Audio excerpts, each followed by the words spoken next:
Okay, so a little bit of a different video today. This is a bit of a time warp. I was given this Marquette Castings 10.25 inch skillet about a year ago to try. I was gonna try it for a month, ended up keeping it for a year and tried it on and off and against a bunch of different pans. The beginning of this video is the beginning that I made when I first got this pan. So unboxing the pan, kind of getting a sense of it when it was brand new, what I felt about everything that came with it. And then I was planning to kind of take a month to kind of kick it around, and lots of different things happened, and it took me a year to get around to finishing this video. So it's given me lots of time to play with this pan that the makers say is a little bit different than most cast iron pans, and I'm gonna get at that and what I think about this pan here in a minute. So let's start a year ago. Here we go.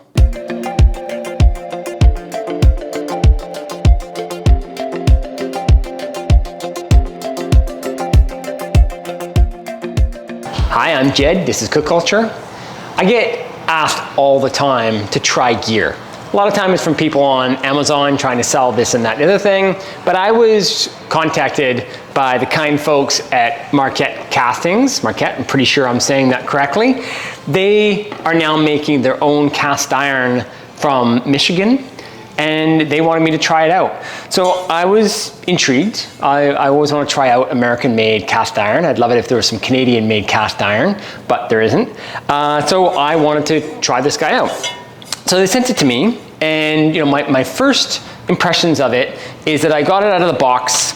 It came in this box here. I pulled it out of the box, fairly plain Jane. The pan itself was a little underwhelming when I got it. It came with a very, very small amount of instructions, and that is kind of it. Little hang tag here, little fancy hand tag. And that was kind of it. I was underwhelmed. So I got a hold of the CEO, a guy called Eric at Marquette Castings, and I'm like, tell me about your pan. I'm interested. I see on your website that you're selling it for $249 US, which is a lot of money comparatively to what you can buy them for in Canada, other brands of cast iron. I've got a Field 10.5 right here. You can get one of these for less than you can get one of these guys down in the States, a larger pan. For instance, I think it's about $125 for a Stargazer pan. So you get two Stargazers for the price of one of these guys. So I was interested. I'm like, what's going on, man? Like, what's up with your pan? Why do you think it's worth $250 US? So he ended up explaining to me that he felt all of the way in which cast iron was being made was inferior, and he wanted to go about finding a better process. So he said he did that, and he found a wax mold, is what he said. Instead of a green sand mold that is used predominantly, he's using a wax mold. And he says he can get a lot more control over the finish of the pan. And he explained the detail to the way that the engraving or the casting of the letters is not engraved. And I think looking at it in fine detail, he's probably right. There's some incredible detail when it comes to how the casting was done. So when you look around, at their little logo, or just the way in which the heat rim is cut or shows, it's incredibly detailed. All of the rim is quite perfect. The handle that he says is Stay Cool, with the very small little branding in it, is all quite perfect. So that's all good. I can see exactly what he's saying. So that's really neat that they've adopted a process that gives a lot more fine detail to the way in which it's cast. But does that translate? Does it translate into 2 times the money? Does it translate into any better cooking? Right? So I'm quite intrigued if this is a pass or a fail. Out of the box, as I was saying, I'm a little underwhelmed. I think for a pan that's $250, it could come in a box that is of somewhat of a kind of a more maybe organic kind of quality. Like when you get something from Field or Stargazer or Butter Pat and from Smithy, the experience when you open the box is pretty awesome. And that's something that I've liked from all of the brands when I've bought something from them. And I would throw Finex in there also. You know, their experience of when you open the box is really quite elevated. Where, you know, this guy from Marquette could come from, you know, the local department store. I'm not really excited about it, and the instructions they give you are really, really weak. So that's something that I would highly recommend to them to dramatically improve for the cost of this pan. Everybody, I think, that follows this channel knows that you're not just gonna throw this on the heat and just start using it ongoingly and not have some sort of issues that you need to understand and maintain. Back in my video, when I talked about Mise-In and the Made-In pan, I found that Made-In, even though I didn't love their carbon steel pan, the instructions that came with the pan were the best I've ever seen, and that really helped somebody start on the right footing, and that's really critical. You know, you want somebody to buy one of your pans and be uber successful. They're gonna tell their friends, you're gonna sell more pans, right? Starting with something this weak is not awesome. However, I'm gonna put that aside and let the pan speak for itself. So a lot of times I'll take a new pan and go head to head, but I think it's important that I take this guy home for maybe a month and really put it to work and try it and see how it stacks up against something like my Field number 8. And then after a month of use, I'll come back, do some demos, and we'll see how I'm liking it at that time and see if I can suggest a $250 US skillet. Okay, so 1 year later, got the Marquette 10.25 pan, got my Field number 8 that I use all the time. I've been using this on and off for the last year, and now I'm gonna cook up a couple of things, and I'm gonna talk to you while I show you the difference between these two pans. Here we go. Okay, so I just finished cooking up a bunch of stuff. I cooked up some tofu, I cooked up eggs, and I cooked up some chopped up onions, some diced onions. So you'll see some hyperlapse of this right now, of cooking the tofu without oil, and also the eggs without oil, and the onions, I only used water. I did that just to kind of prove a point of both of these are very, very well seasoned, and you actually didn't need to add any extra oil.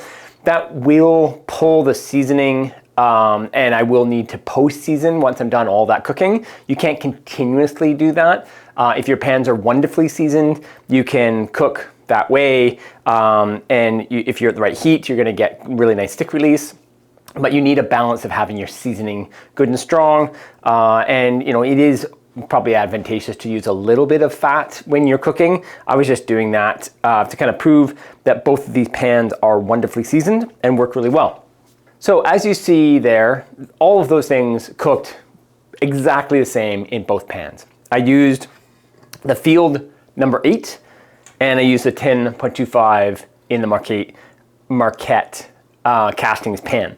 I really didn't get any difference. I found that both of these pans on a performance base work incredibly well.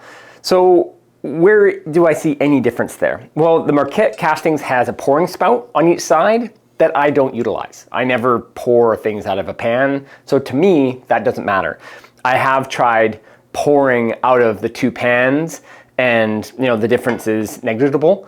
A pouring spout is maybe a little bit helpful if you're pouring, say, fat out of a pan and things are dripping slowly that are very viscous. Maybe that's an advantage. I'm not totally sure, but to me it means nothing. And really, in casting a pan, of having a pouring spout or not, there should be no difference in cost of that. It's a tiny bit of finishing maybe to get around in the divots, but mostly it should mean nothing.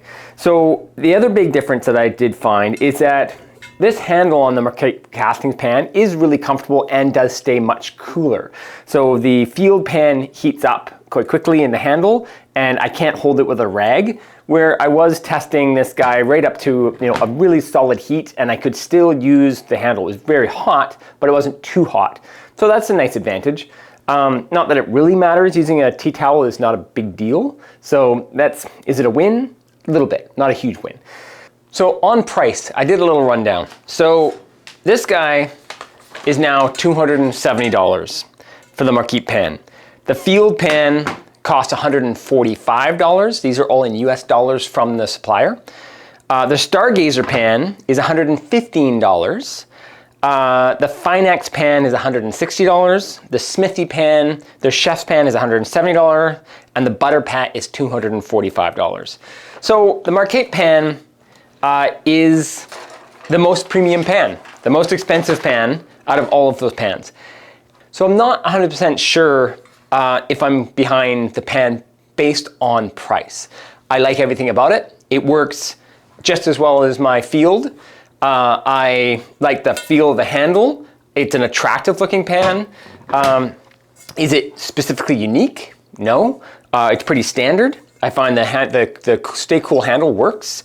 But at a premium over something like a Field pan that is already a premium pan, would I buy a Marquette pan? And the answer is no. I may buy it at a novelty because I don't have one and I'm looking for something that's unique and different, if that is a factor to somebody. But I would, hands down, buy a Field instead of a Marquette pan because of the price. They are a very interchangeable pan. I really enjoy the story behind Field, as a lot of Field fans will know. It's got a really neat story behind it, so I'm emotionally attached to it, but I don't really think I'm biased here. I hope people that follow this channel know that if this pan outperformed this pan anyway, I would highlight that. I would be an advocate of that. I would promote this pan for what it can do for a premium dollar, but it's not standing out. It just doesn't. I can't, in any of my testing over a year, I really haven't been able to fall in love with this pan for any good reason. It definitely has not made room in my cabinet to replace my Field pan. It just hasn't, and it won't. So I think after a year of using this pan on and off, not the whole entire time, but on and off, I just haven't found that it will perform any better than something that is a lot less. Not the most exciting outcome. I wish that I had a really good story behind something that was neat, unique. I could really tell you that this was something to go out and buy. But outside of, just something done differently with a neat story, I can't really advocate for this pen. So Field is still on top for me. A close second is Stargazer. I love Stargazer. I love their handle, their Stay Cool, everything that they do. Those two are so interchangeable in my collection. Just a note, I did compare this to the Finex pan. Again, I really like the performance of Finex, and I find them so similar. Finex to me was a premium pan when I was testing it. Still is a premium dollar, and I would say there was, when I tested this guy against Field, I did find a slight performance benefit in the Finex over Field. I really love the thickness and the density of it, more like Stargazer, and maybe even a little bit better than that even. Maybe the thickness of the sides, I'm not totally sure, but I really like the way in which this pan performed, and it outperforms the Marquette pan for less money even than this one. Not a lot less, but even less. So from a performance standpoint, I'm still, all my pans that I've got are over this guy. This guy has not made room into my collection. So I hope that helps. Any questions about any of those, please let me know, comments below, and thanks so much.